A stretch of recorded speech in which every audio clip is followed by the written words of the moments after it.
Margie, and welcome to my kitchen. Today I made bagels. I woke up this morning and I decided I wanted some nice fresh bread, and so I made these bagels. And when I made them, I have to show you that the hole kind of disappeared, and I did make a very large hole, which you'll see. It happens a lot that it will close up. But what I did, and I'll show you, is I cut one of the bagels so you can see that inside is very well baked.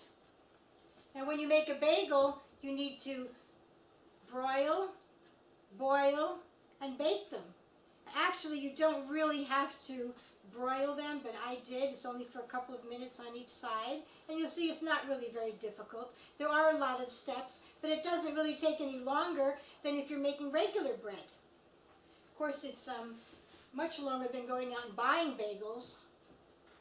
But anyway, we're going to have some fun today, and I'm going to get started right away. Here's a little yeast phenomena I noticed. I put the yeast in my bowl, and there's the powder. And if I take my hand and put it under the bowl, I can move my yeast around. I wonder why that happens. What I have here is some active, dry, granulated yeast. And you always want to check the expiration date to make sure that it's well within the time before it expires. So I put 2 packages of yeast in here, and I'm going to add 1.5 cups of flour to that, and then warm water. This is 1.5 cups of warm water. That's just to get the yeast started. And it's very interesting because the water can be pretty warm. It can go up to 110, which actually, if you stick your finger into 110-degree water, that's very hot. So it can be hotter than just warm, is what I'm saying.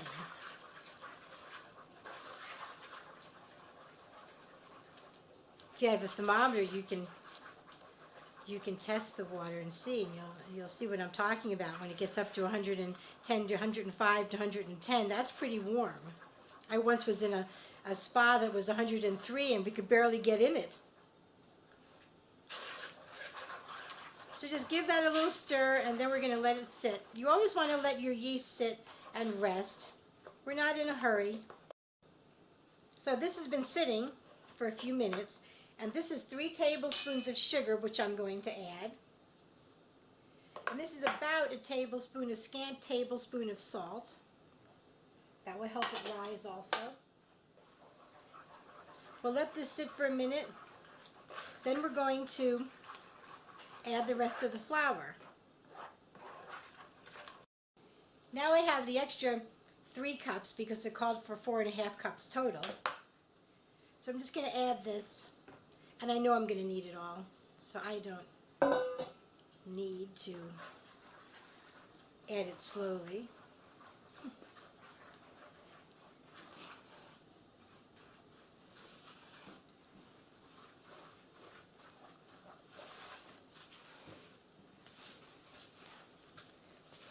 Stir that in pretty well.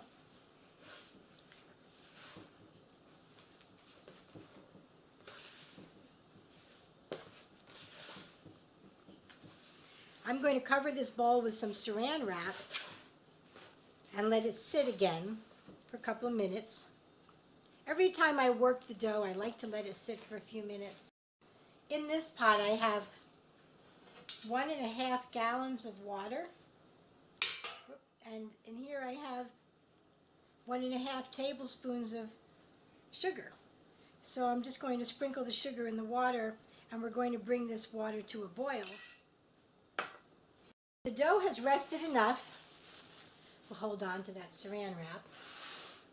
I'm just going to sprinkle a little flour down on my board, and we're going to knead this probably for a good, 5 to 8 minutes maybe.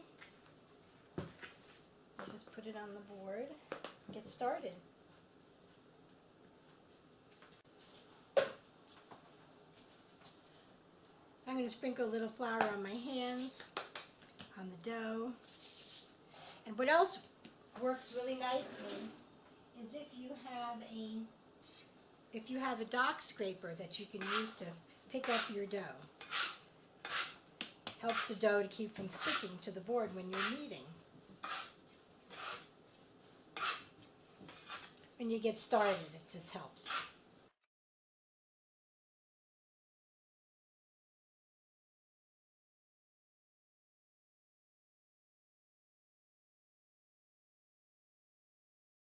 When you're in the middle of kneading, I have about 3 minutes left. I'm just going to put a little flour over here.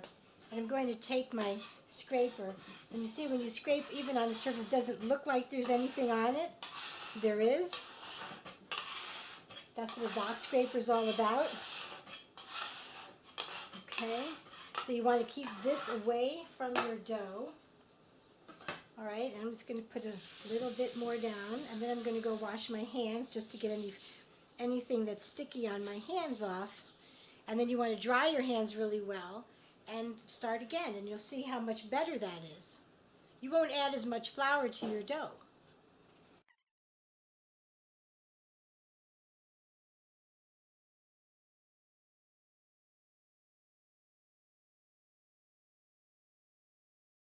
At this point, I'm going to let the dough rest for about 15 minutes. I'm going to cover it with the saran wrap.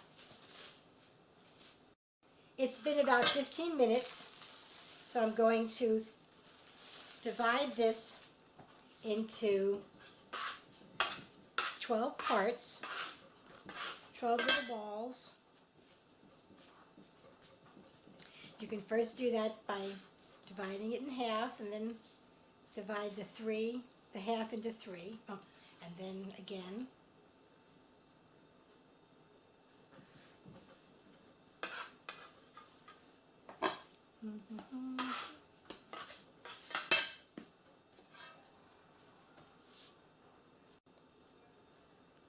Then divide this into 3, and you'll have 6, and you can divide these in 2. Get your 6, then do the same thing with the other. Roll the dough in a ball.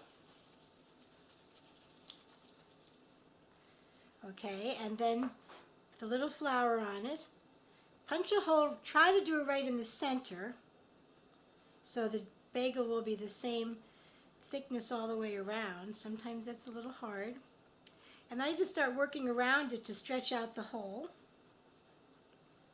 When you're doing that, you can also help to keep the dough the same thickness. The hole needs to be fairly large because it's going to grow back together somewhat. Okay. All right, so we put it on the tray, and we're going to let that sit for about 20 minutes. I'm going to cover these with a piece of saran wrap, and then we'll let them rest for about 20 minutes. It's been about 20 minutes since I shaped the bagels, and now we're going to put them into the oven about 5 inches from the broiler, from the heat, and we're going to cook them for about 1.5 to 2 minutes. Okay, so here they go into the oven.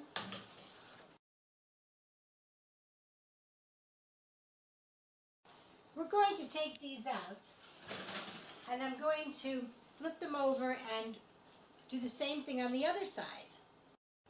We're going to take each one off and just flip it over and do the other side gently so you don't deflate them.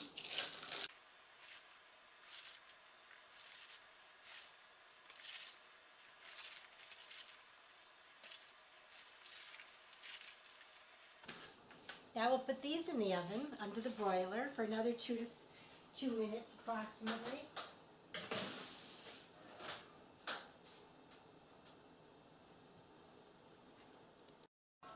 So our water has come to a boil, and I'm going to put each bagel in very carefully, only about half of them. We'll put 6 in, I think we can handle that. You don't want to cover the pan. There we go. We'll save the other 6 for the next batch. And at 3.5 minutes, we're going to flip them over and do the other side for 3.5 minutes.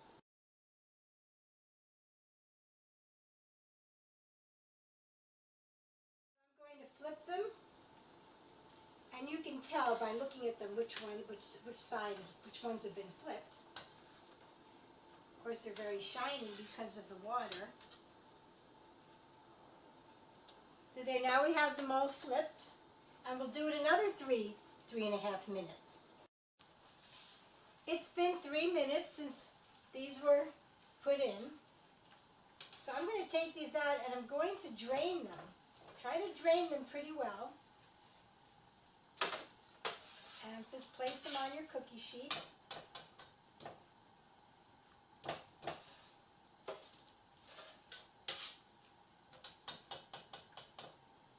We'll set these aside until the next batch are ready.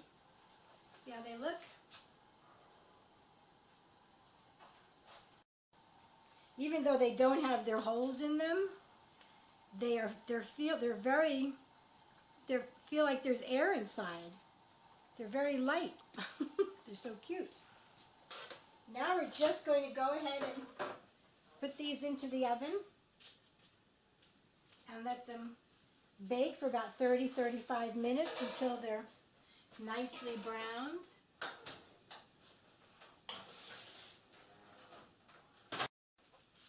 They've got about 10 minutes left.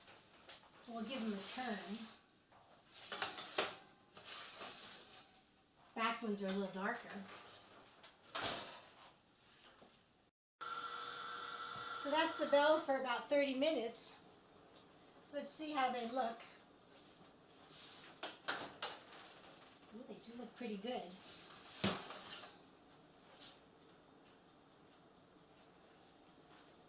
So I'm going to take them off and put them on a cooling rack.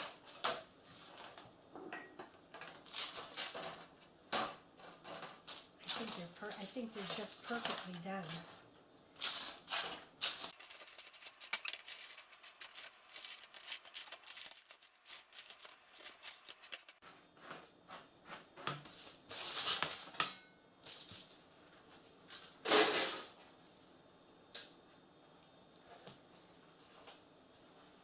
So I'll wait a couple of minutes and I'm going to try one. I just ate a whole bagel waiting to be able to say goodbye to you, or I wasn't eating something.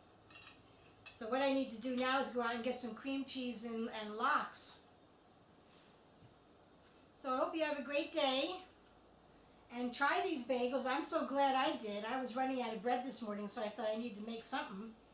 So here it is. And I'll probably cut some of these and put them in his freezer bag and freeze them so I can have them. When you take a bagel out of the freezer, if you put it in the microwave for about 10 seconds, it will defrost enough for you to put it into a toaster or a toaster oven. They're almost as good as fresh. It's better than not having any bread at all. So I'll see you soon. Bye.